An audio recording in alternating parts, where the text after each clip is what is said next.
Boom! What's up mga kakalbo ko? Muling nagbabalik si Kakalbo. At for today's video, meron tayo ditong B20 Portable Wireless Microphone ni Platinum. Alright, so ito ang nauuso ngayon na wireless microphone mga bossing. Ang kagandahan dito ay bago to syempre. Yun ang bago dito. Ito pong mic niya ay rechargeable. Dalawang mic. Syempre yung kanyang receiver ay rechargeable na rin. So no need battery na siya mga bossing. Ayan yung box niya, makikita nyo naman po. 15 meters ay yung kanyang receiving distance. Meron siyang 500 mAh na battery. Plug and play syempre, frequency, modulation, rechargeable. Ayan, tapos naro-rotate yung kanyang receiver, yung kanyang plug ng receiver niya mga bossing. Alright, let's get it on. Huwag natin patagalin to. Alam nyo naman si Kakalbo, gusto ko yung mabilis ang video lang. Alright, eto na. Buksan na natin to. Sabi ng mabilisan lang eh. Yan. Yan agad ang makikita nyo. Syempre, kanyang manual B20 KP PKP WM2002U. Naku, nabubulol na naman.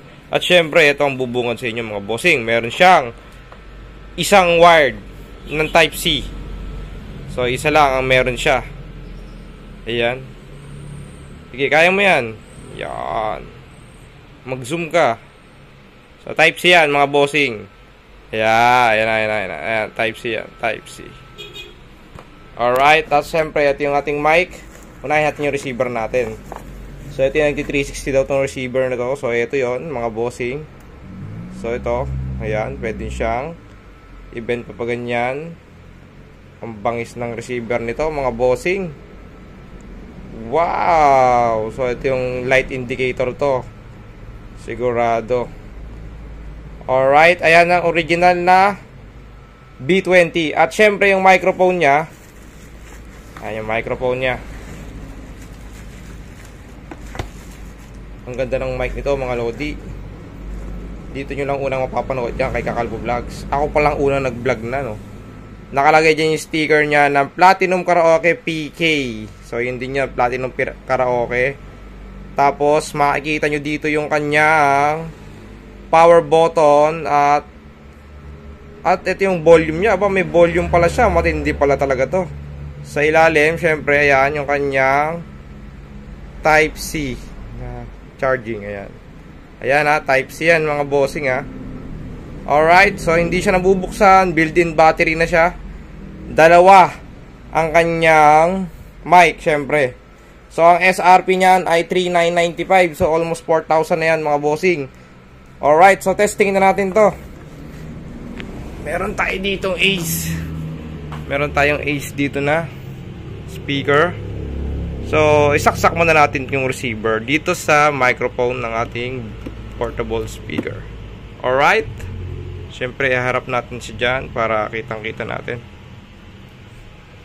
Tapos, power on natin to. Siyempre, may kuryente na yan.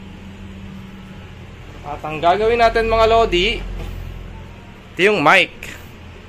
I-hilo long press lang natin tong power button niya. Tapos mag-blue yan. Indication lang yan na. Ayan, green. So, green. Blue and green. Magkaiba ng kulay siya ng mic. Dito sa isa ay green. So testingin natin yung mic volume dito. Ayan. Testing. So ayan, pag naka-power na siya dito, syempre naka-on na yung mic niya. So meron siyang, may power button dito yung receiver, mga bossing. Ayan, dito maliit. Meron siyang power button dito. So ipe-press natin tong gilid na to. May light indicator naman yan. Pag siya, ayun. So naka-on na yung receiver niya, kulay blue light. Testing na natin, mga bossing. Hello, sound check. Hello, sound check. Sound check. Hello, alright. Kita nyo naman mga lodi ha. Napakalinaw. Testing natin yung isa. So yung isa ay kulay green, ang ilaw niya, yung light indicator niya pag naka-on ay kulay green. Testing natin yung isa. Alright, so ito naman ay kulay blue. Ang light indicator niya, ayan, kita nyo naman kulay blue siya. So, left and right siya mga bossing. Testing. Hello. Hello. Hello, sound check. Sound. Hello. Hello, sounds. Alright, mga Lodi. Nakakita nyo naman ha. Napakalinis. Magandang sensitivity niya mga bossing. Alright, so pagpatay ang mic, ganang mangyayari sa light indicator niya. Ibig sabihin lang po na walang naka-on na mic. So, power natin to. Alright, naka-power off na to. I-low natin ang volume ng ating speaker. Ayan, para maingat natin paghugot ng ating speaker. Alright. Sabay, power off. So, ayun lang mga bossing. Kita nyo naman ha. Ayan, yung ating B20 ni Platinum. Wireless portable microphone. Alright. Okay, so yun lang po. Maraming salamat mga kakalbo sa mga gustong mag-avail. Ibibigay ko po yung address ng store. Pwede nyo rin po akong i-chat doon. Si Kakalbo, syempre mabilis naman po ako mag-reply. Maraming salamat po mga bossing ko. At shoutout po sa inyo lahat.